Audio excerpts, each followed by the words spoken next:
It is time for Dr. Judy Wurtman and Food for Mood. Judy is a co-author of the Serotonin Powered Diet, serotoninpowereddiet.com, and Simon loses his tummy, but she's in the, I think it's pretty warm area that she is down in Florida. Good morning, Dr. Wurtman. Good morning. And my husband was in Boston last week, and we keep saying, "Thank goodness you're not there now." No, it's fine. If people complain, we look at them as if they're crazy. If it's 55 degrees, we say, "Should be out wearing a bikini now." No, we were talking to the appraisal guys who are in near Hobe Sound, and it was 48, and we were just sort of teasing them. They were fine because they're both from the Middle West, right? But there's sort of the running joke how below 55 it's just dreadful, whereas they put sweaters on their dogs. Well, our Kingdom 4. So listen, you have a really interesting blog post that happens to be inspired by daytime TV, but there is a bigger issue, and the bigger issue is that the information that is now available on television, because my remote's broken, so I've got to move the channels, going, and I see this tripe that it makes me skeptical, but I realize that there are a bunch of not me's out there who think, wow, cool, awesome. Yeah, well, it's to just give people a bit of a background. I was sick last week, and it was recovering from, for me, a very unusually high, having a high fever and, I don't know, bronchitis. So I was sort of channel surfing, and I stopped on this series called My 600-Pound Weight Loss, which I'd seen off and on in the gym occasionally. And so I was watching a whole series of, I guess, reruns, and I became more and more disturbed at watching it. If people don't know the format, is simply that people who are 600 pounds or more are shown not being able to control their weight. They're usually bedridden. Somebody is an enabler who brings them food. Eventually they make their way to Houston to the offices of the person who actually produces this show, of a bariatric surgeon who tells them to go home, lose 100 pounds, to make sure they actually could lose weight. And then if they are able to do so, he'll operate on them. And then sometimes you see what happens after he's reduced the size of their stomach to see if they indeed lose the weight they have to. Okay, and the problem is most of the people are sent to go home to lose their 100 pounds, and they find it very, very difficult to do so. And you watch it thinking, oh, come on now, you really should be able to lose that weight. I mean, what's so hard about, eating the salads and, the vegetables and the lean protein that the doctor recommended? Why haven't you lost the weight? You're going to die, as they all admit themselves, if you don't do this. Okay, what is rarely discussed at any point during the program is why these people are unable to do so. What is the psychopathology behind their eating? Because clearly you don't get to be 600 pounds or more if you simply like chocolate. Okay, so you sort of, but you don't have any opportunity to know what's going on. Maybe it's a question of privacy, or maybe it doesn't fit into the format of the program, which is about surgery. But I was watching one program, and there's a young man who was being given a breakfast that probably contained about 2,000 calories from his mother, who had come to visit him for a couple of weeks. And as he started to eat, he said, I love the food my mother is making for me, and I want to enjoy this and eat it slowly, but I know she's leaving in a little while, couple of days, and I'm really anxious about her going and about the fact I'm going to be here all by myself.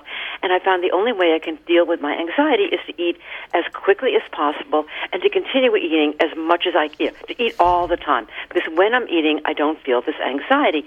And then you see, as soon as he finishes this 5,000 calorie breakfast, he wheels himself over, I guess, or he's in a wheelchair or something, to the freezer, takes out a pizza, puts it in the microwave, and he starts eating again. Okay, so I'm looking at this, I'm thinking, this looks like compulsive behavior.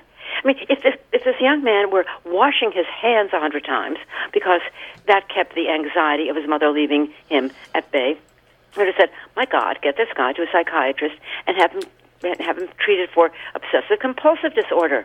But because he was eating and not washing his hands or checking to see whether the stove was turned off or his doors were locked or the windows were locked, because the compulsive behavior was eating, the emphasis was on the eating, not what was driving the compulsion.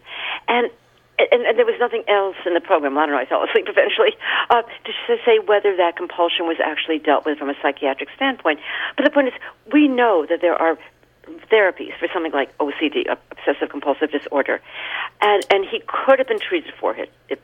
But my feeling was that when people look at the compulsive eating of somebody who was massively overweight, unfortunately, the psychiatric underpinnings are simply not looked at. I mean, people go into programs, and in fact, I did a computer search. What kind of programs are available for compulsive eating? Oh, there are a lot of residential programs, and there's also a self-help group called Overeaters Anonymous, and they all have this in common. Take away the food. Take away most of the food, because obviously the food is driving the pathological weight. None of them says, oh, we're not really going to deal with the food right now, although we don't want you to continue eating this way. We're going to deal with what is driving this. And as I said in the article, if he had been an obsessive hand washer, they wouldn't have just put rubber gloves or cotton gloves on his hands and forbidden from going near water. They would have gone and said, what is going on in his brain? How can we treat it? But they don't do that with somebody who's compulsively eating.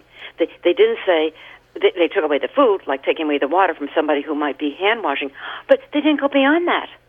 And I thought, this is something that seems to be such a lack in our treating people who reach these weights.